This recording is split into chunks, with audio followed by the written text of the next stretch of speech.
I'm Bonnie Urbay. Welcome to the Contrary, a weekly discussion of news and social trends from diverse perspectives. Up first, record diversity at the top. The Biden administration is set to break a record for the number of women in the president's cabinet. So far, the president-elect has chosen 9 women compared with 8 men for the 25 cabinet-level posts. He also chose the first openly gay person, Pete Buttigieg, for the cabinet as transportation secretary, and 9 people of color. Joining me today are Donna Edwards, former Democratic representative from Maryland, Hadley Heath Manning of the Independent Women's Forum, Rena Shah Barara of Republican Women for Biden, and Laura Brown, an associate professor at George Washington University. Welcome, everybody. Thanks. Good to be here. So now we have this incredible diversity at the top. Please tell me, starting with you, Donna, how's that going to affect the average voter who voted in this ticket? Well, I think it really makes a difference because of who's around the table. And when you have a seat at the table, the decision-making changes, and it will change with women around that table on a range of issues that affect ordinary Americans. But tell me, I'm at home in Cleveland, and I work as a hairstylist. How's my life going to improve because the Democrats have a more diverse cabinet? Well, give so me some specifics.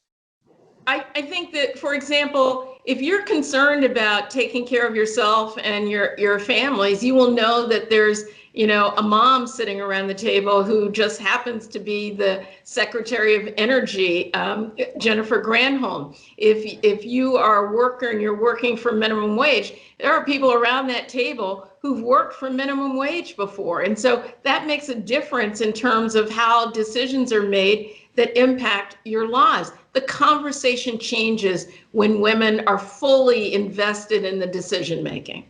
All right, your thoughts, Hadley.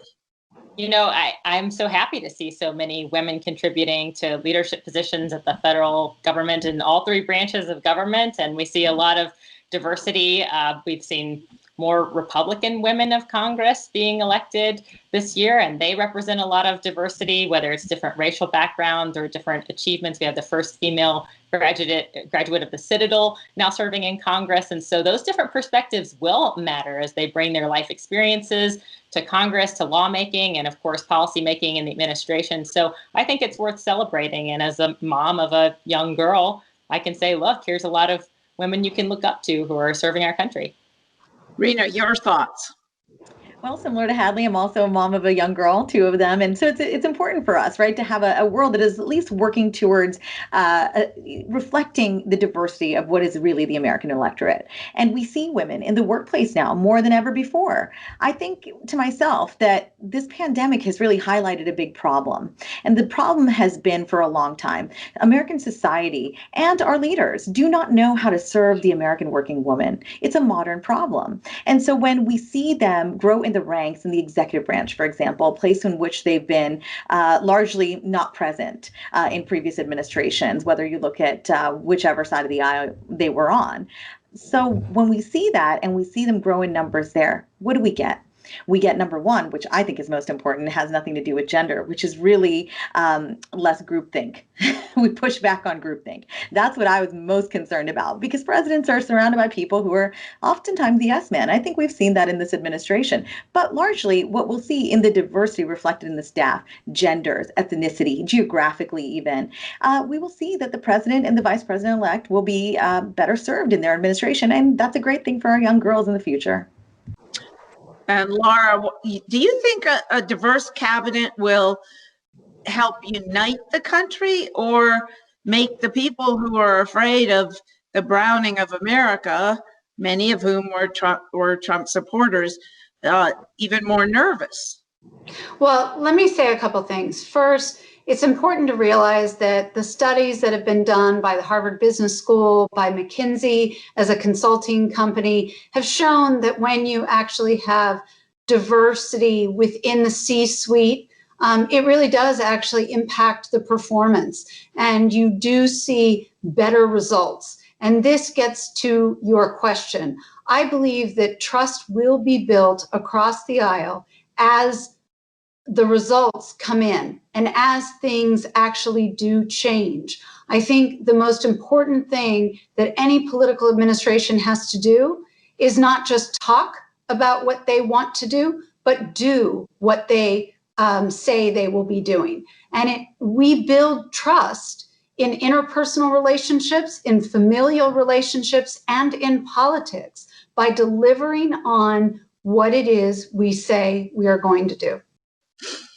And in terms of uniting, you're talking about making people feel more comfortable. But do you think that this cabinet will have more impact on the actual legislative change, actual bills that, for example, might set up federal paid family leave for federal workers, those kinds of things? Are we going to see that? Yeah, I mean, I think it's quite possible. I think one of the things I would sort of push back on with Rena a little bit is that actually the working mother is not new. That is really a new reality to the class conversation. In other words, Americans who are at the low end of the class spectrum have always had to juggle work and family. And I think what is so exciting about what we see is now that we have sort of more women who have been in positions where they are juggling, there's going to be more empathy around what it means for all Americans to try to make ends meet and really handle the multiple responsibilities that women who have not been so privileged have always had to juggle. They're talking about, for example, former Xerox CEO Ursula Burns and Republican Meg Whitman for Commerce. Will Meg Whitman be the token Republican, or possibly one of two if he gives 2 seats to Republicans? Donna, your thoughts on this? Yeah, I mean, I don't think that that's actually part of the consideration. I think it's, sort of looking at 2 women who've been at the top of their game in corporate America and potentially bringing them on to the as Secretary of Commerce. And I think that, whether it's a Republican or a Democrat, that adds, a different perspective at the top of how it is that we sell our businesses around the world. And I think that, what you have to know about Joe Biden is that he's actually looking across the spectrum. He wants people to challenge him and his ideas. And he was accustomed to working across the aisle when he was in the United States Senate. That was his role in the Obama administration. And he wants to see that in his cabinet in terms of them being able to reach on the Hill to develop legislation. And I don't think it's going to be an easy task by any stretch of the imagination, whether you have a Republican who's part of the cabinet or not. We still are in quite a divided country. And I think Laura is right that it's going to take actually getting things done in order to convince people that it's worth their while to think about how you work in a more unified way. Now, do you think that Kamala Harris, Vice President-elect Kamala Harris, had a hand in any of these picks? Anybody? I definitely think that she's been around the table in the inner circle of the conversation. And, I don't know that we can see her handprint on any of them, but Joe Biden has already demonstrated. You notice how he rolls out these nominations, and Kamala Harris is always the bookend, sort of completing the conversation about why these nominees are going to be part of the cabinet. And I mean, I do think that he has learned from his role as vice president about how he wants to integrate Kamala Harris into the decision making in this administration. What about Pete Buttigieg, Rena? Your thoughts about, I guess, the first openly LGBTQ person as a cabinet member? Yeah, on Wednesday, and hearing his being named to that role. I listened to the entirety of it, and as Donna just mentioned, it was incredible that Kamala Harris bookends those announcements. I think it's really incredible. It really is like finishing the conversation, which is the nice teamwork I really like to see happen at all levels of government. I think it's important that there is that respect, and frankly, I think Joe Biden really believes Senator Harris, I mean, VP-elect now, is deserving of that. And I think that really, just by doing that, it's such a big gesture. With Pete Buttigieg, I'll be honest, I don't really quite like him when he ran. I don't know, there's something about him. He's a millennial like me. He said today, actually on Wednesday, when he was appointed, and he talked about his husband, how they met, he proposed in an airport. So it's kind of perfect that he's a transportation secretary. So that was really nice. It was good to hear a little bit more from him on really who the American giants have been in the transportation industry. I mean, he's a guy who comes prepared. He's obviously somebody who's given service to the country. I believe he's still in the National Guard. I respect that. And a millennial again. But there's just something kind of disingenuous to me that I've always felt about Pete Buttigieg. I just can't get over. And so a part of me is kind of like, transportation and infrastructure, as we all know, super critical to the country. I mean, the long ongoing joke, right, is on the Hill is when is it transportation and infrastructure week. But no, really getting serious with it. In a way, it's putting Pete in a place that he can be as helpful as possible, but really not harm the administration. And I think that's really almost not a great thing. It's kind of saying, well, stay here. It's not as perhaps sensational. It doesn't put him in really the front and center. It is huge that he's a cabinet member.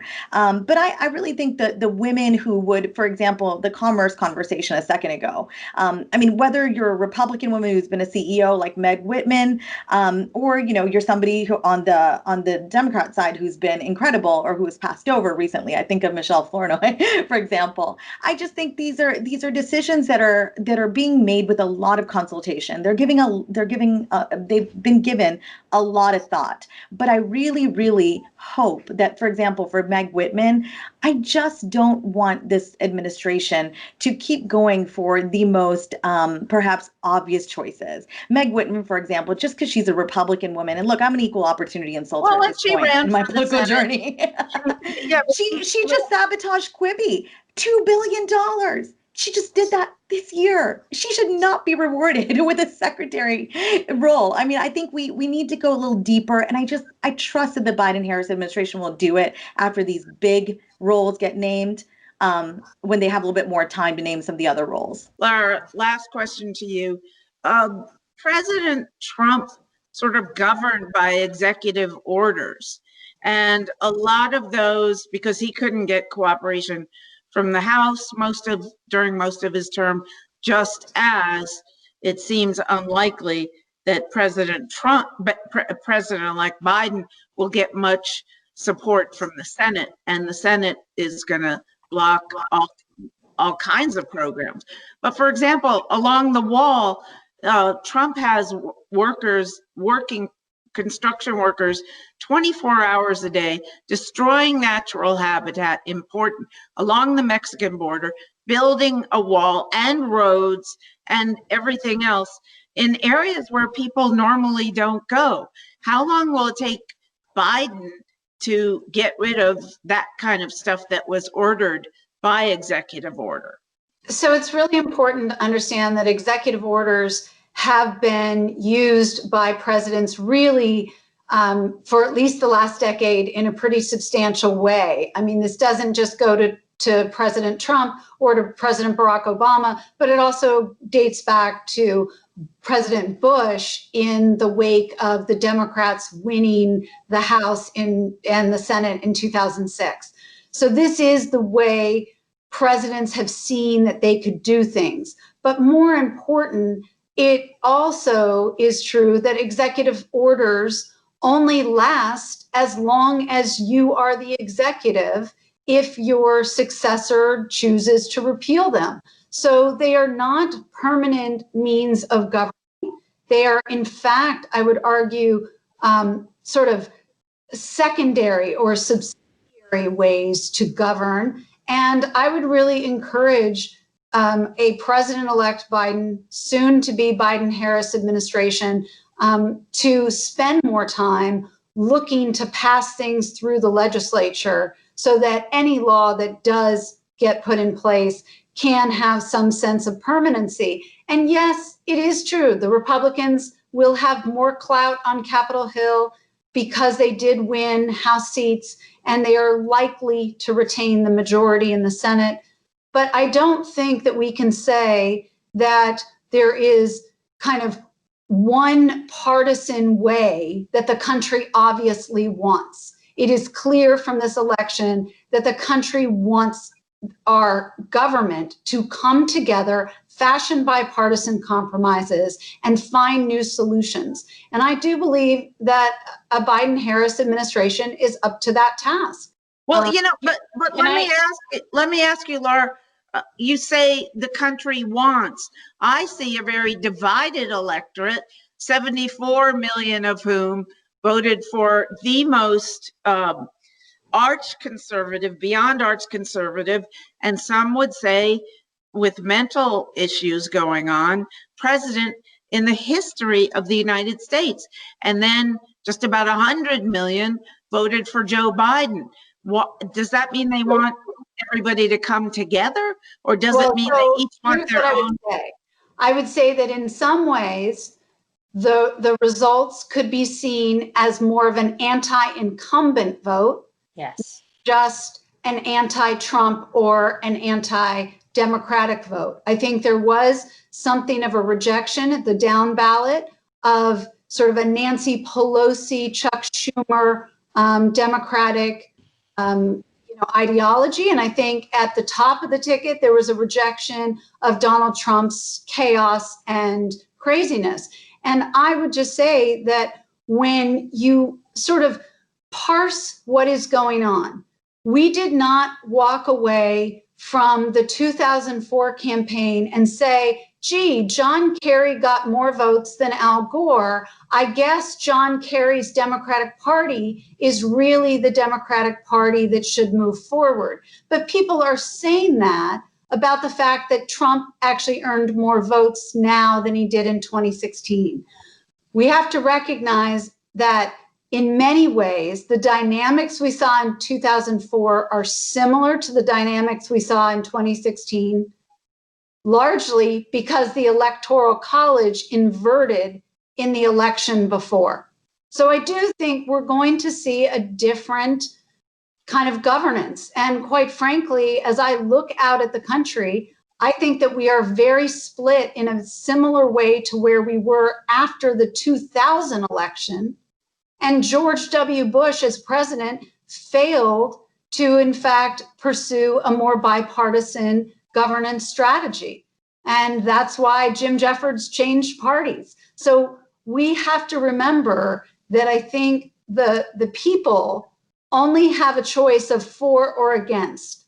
And what we know is that many people in this election voted against. And that's an important understanding as you look to analyze your own mandate.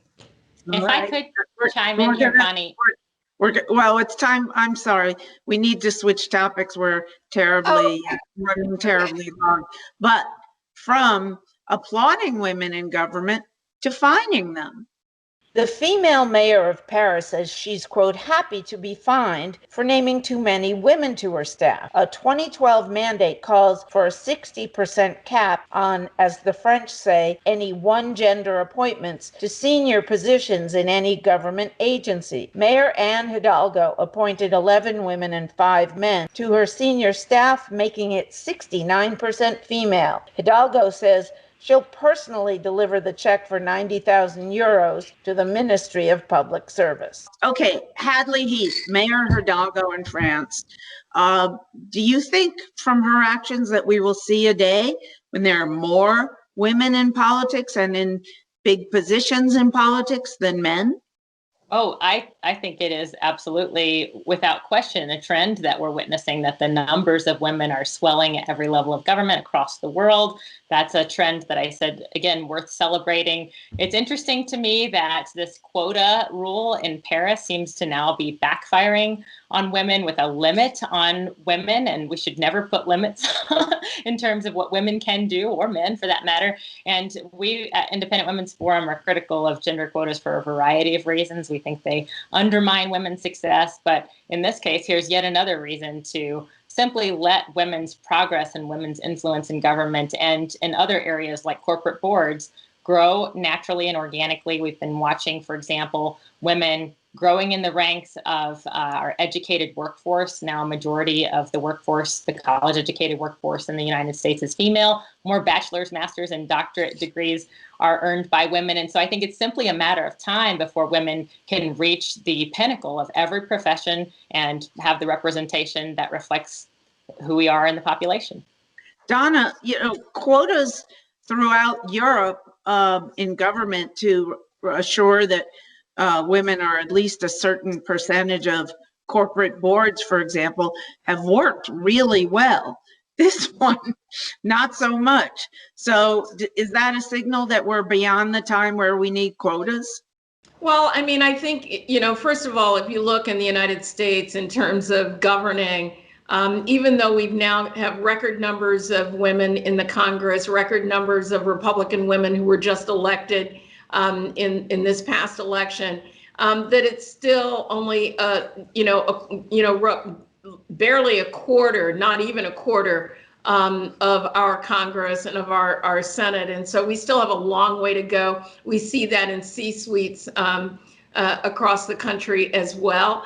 And I don't know whether that kind of quota system would work necessarily for the United States, but I do think it's very rich that after thousands of years of controlling everything, that men are getting, a little twitchy about having, more women in power in Paris than men. So, well, but you said, but wait a minute. Let's talk about that for a second. You say men getting twitchy. All they were doing was enforcing the law as it was passed. Yeah, I mean, I hear that, Bonnie. It's just that I do think that, that there may be limitations there. I mean, if you look, for example, in the developing world, in the new and growing democracies, that those quotas are put in place because women have no power whatsoever. And so I totally get that. But, there may be some, limitations on those things. I just find it kind of amusing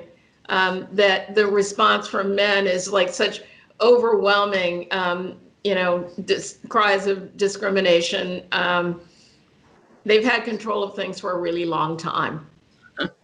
Anybody else? Rena, quickly.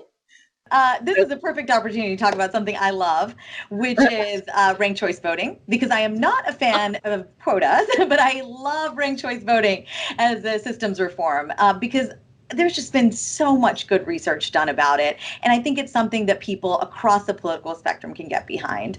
Not only does ranked choice voting prove to be a better system for electing women and people of color to run for and essentially win office, but it also really provides at its heart, a really sensible solution, which addresses so many of the downfalls in the first past the post, I guess you could say. That's what our current voting system is. And so our current system, what we find, it often results in candidates and nominees, as well as our representatives, they win with less than a majority of the votes cast. So basically, when voters see that, they're like, well, I don't really feel represented because the people who are winning are not people that I really support. When you put ranked choice voting in place, you give voters an option. People feel more bought in. And I think that's just such a sensible solution more people can get behind. And quotas, the Paris story says it all. When you put these hard numbers in place, come on, it's laughable, but I'm with Donna. I understand. I mean, I think it's hilarious that the men after all this time are sort of stick to the numbers. Well, if you've got competent, qualified people getting put into those roles, what's it matter their gender? And that's kind of what I love. And what are your thoughts, Hadley, on ranked choice voting? Well, I have to disagree with some of my co-panelists. There have been jurisdictions that have tried ranked choice voting and have abandoned it because some really strange things can happening. It can create quasi-majorities when votes are redistributed. It can be unfair to down ballot candidates. It can be really confusing for voters. And so I wouldn't change something systemic about the way that we vote, but I would say that if we follow the trend, we will see more women elected simply because that's the direction that the progress is going. All right. And on that note, we end things. Please follow us on Twitter and Instagram and Facebook. Please go to our PBS website, which is www.pbs.org/to-the-contrary. And whether you agree or think to the contrary, please join us next time.